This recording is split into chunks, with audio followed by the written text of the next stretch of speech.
That evening, I came back from work drained, ready to drop my bag and rest.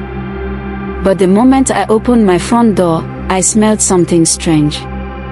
A sweet, spicy aroma that I hadn't cooked. Confused, I walked toward the kitchen. And there she was. A woman I had never seen before stood in my kitchen, stirring a pot like she had lived there for years. She didn't look startled. She didn't even pretend to explain. Instead, she turned and smiled at me, calm, bold, confident.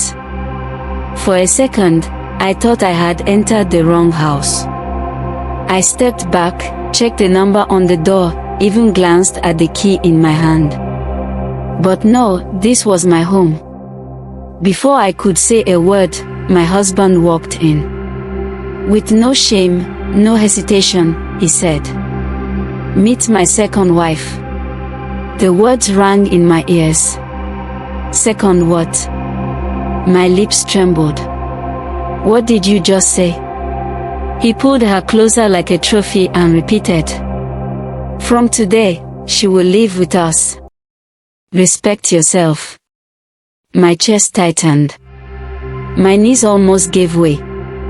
It felt like someone had ripped my heart out with bare hands. That night, I couldn't eat. I couldn't speak. I lay awake on the bed we once shared, crying silently, my pillow wet with tears. The next morning, she cooked breakfast and served him while I sat watching like a stranger. When I asked her, "Do you know I am his legal wife?"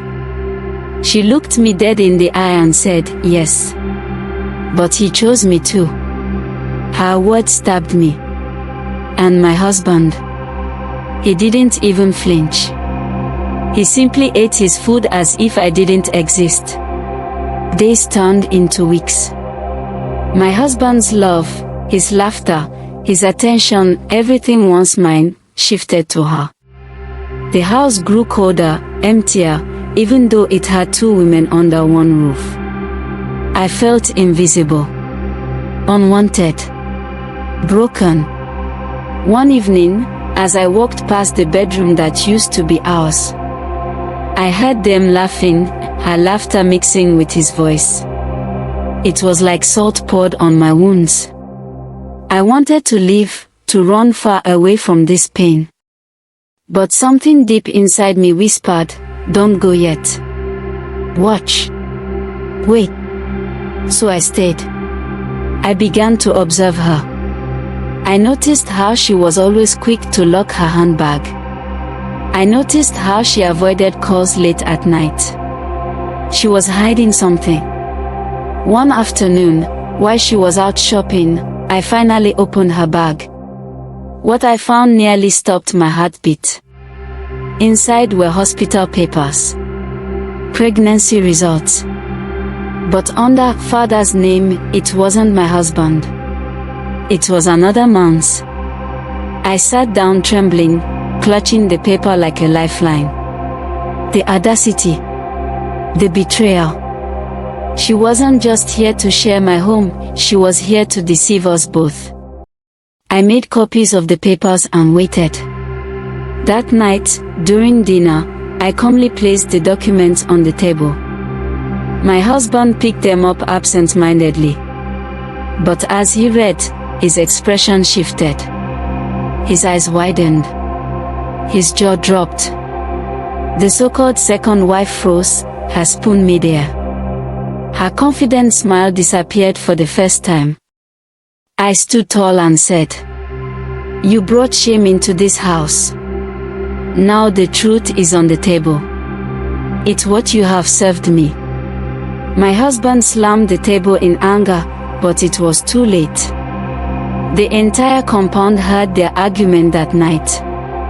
By morning, she was gone, her bags packed, her lies exposed. And my husband, the same man who once told me to respect myself, now knelt at my feet, begging for forgiveness. I looked at him. The man I once adored. The man who wounded me so deeply. My heart felt like stone. At first, I wanted to walk away, to turn my back forever. But as I stood there, something softened inside me. I remembered the vows we made. I remembered that no marriage is perfect. I remembered that forgiveness is not about excusing betrayal, but about freeing yourself from endless bitterness. So, I forgave him, slowly, carefully, though not without pain. Forgiveness did not erase the past, but it gave me peace. And in that moment, I realized something powerful. Marriage is not just about love. It is about patience, resilience, and above all, forgiveness. Because without forgiveness, wounds remain open, and homes cannot heal. From that day forward, I chose myself, yes, but I also chose peace. And sometimes, peace begins with forgiveness.